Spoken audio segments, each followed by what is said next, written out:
என்று சொல்லி அநேகங்களை ஆண்டவர் உணர்த்திக்கிட்டே இருக்கிறாரு. ஆவிக்குரியவன் எல்லாவற்றையும் ஆராய்ந்து நிதானிப்பான். நிதானிச்சு எதையும் பேசுறாத, மனசுல வச்சுக்கா.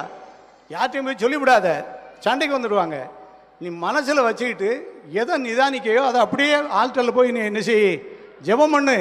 அந்த ஜெபத்துக்கு கட்டாயம் பலன் கிடைக்கும் அப்படின்னு சொன்னார். அந்த வசனத்தை நீங்கள் நல்லா வாசி பார்த்தீங்கன்னா, ஆவிக்குரியவன் எல்லாவற்றையும் ஆராய்ந்து நிதானிக்கிறான்னு போட்டு பின்னால் என்ன போட்டிருக்கு பாருங்க.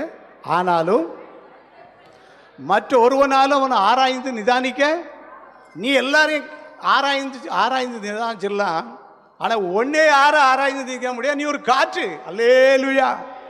நீ ஒரு காற்று. காற்றுடைய கிரியைகளை பார்க்க முடியும். காற்றை யாரும் என்ன செய்ய முடியாது. அது எங்கே வீசுது, எப்படி போகுது, யாருக்குமே என்ன செய்யாது. ஏன்னு சொன்னால் ஒன்றை நான் ஒரு காற்றாக நடத்துவேன் அப்படிங்கிறாரு. இதுவரைக்கும் நடத்திக்கிட்டு இருக்கிறாரு. எத்தனையோ சத்துரு போராட்டம், எத்தனையோ மண்ணுடைய சூழ்ச்சிகள், எத்தனையோ விரோதங்கள், பல சூழ்நிலைகள் வந்தாலும் ஒன்றும் சேதப்படுத்தாதபடிக்கு ஆண்டவர் வழி நடத்திட்டு இருக்கிறார். காரணம் என்னன்னு சொன்னால் ஆண்டுடைய வசனம். நீ ஆவிக்குரியவன், நீ உலகத்துக்குரியவன் அல்ல, நீ பதவிகளுக்கு போட்டி போடுறவன் அல்ல, நீ உலக காரியங்களுக்காக ஓடுறவன் அல்ல, நீ தேவனுடைய ஆவியை பெற்றுக்கொள். இன்றைக்கு ஒவ்வொரு நாளும் அதிகாலையில் பல மணி நேரம் முழங்கால் போட்டு கைகளை உயர்த்தி வீட்டில் தனிச்சு உட்கார்ந்து ஜெபம் பண்ணிக்கிட்டு இருக்கிறேன். என்ன சொல்லி ஜெபிக்கிறேன்? ஆண்டவரே, எங்கே போனாலும் உம்முடைய ஆவியை ஜனங்களுக்கு ஊற்றும். நான் எங்கே வந்தாலும் உம்முடைய ஆவியோடு போக எனக்கு உதவி செய்யும். பரிசுத்த ஆவியானவர் ஏவரபடி செய்ய எனக்கு உதவி செய்யும்.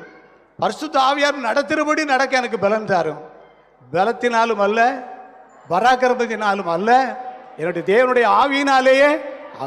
ஆவியை வாங்கிக்க, ஆவியை பெற்றுக்கொள்ளுங்கள், வரத்தை பெற்றுக்கொள்ளுங்கள், கனிகளை பெற்றுக்கொள்ளுங்கள் சொல்லி ஆண்டவர்கிட்ட கேட்டுக்கிட்டு போராடிக்கிட்டு ஒரு ஆளை பார்த்தாலும் அந்த ஆளை ஒரு ஆவிக்குரிய ஆளாக மாறிக்கணும். ஆண்டவரை கைதட்டி ஆண்டவருக்கு நன்றி சொல்லுங்க.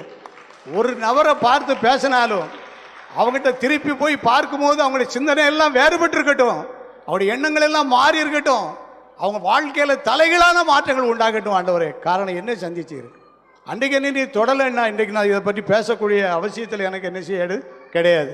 அன்றைக்கு என்ன நீ தொட்டீர் ஆண்டவரே, அன்றைக்கு என்னை அபிஷேகம் பண்ணி நீர் ஆண்டவரே. 52 வருஷங்கள் ஆனாலும் அந்த அபிஷேகம் இன்னும் வேணும்னு தான் கேட்டுக்கிட்டு இருக்கேனே. இந்த இடப்பட்ட காலத்தில் என்ன நடந்துச்சு அப்படின்னு சொன்னால், இந்த நதி போகும் இடமெல்லாம் ஆரோக்கியப்படுவதற்கு ஆண்டவர் கிருபை கொடுத்தார். அல்லேலூயா. எத்தனையோ ஊழியங்கள் மூலமாக ஏராளமான மக்கள் தேவனுடைய ஆவியை பெற்றுக்கொண்டு ஆசீர்வதிக்கப்பட்டிருப்பதை உணர முடியுது.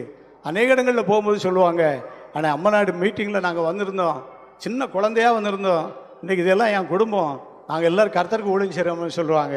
நான் இவ்வளோ படிச்சிருக்கிறேன், இந்த இடத்துல வேலை பார்க்குறேன், இவ்வளோ பிஸ்னஸ் பண்ணிகிட்டு இருக்கேன், இது என் குடும்பம், என் பிள்ளைகள், என் பேரன் பேத்திகள் என்று சொல்லி. தரங்கம்பாடின்னு ஒரு இடம் இருக்குது நாகப்பட்டினம் பக்கத்தில். அங்கே தான் ட்ரெயின் ஸ்கூலுக்கு போனேன்.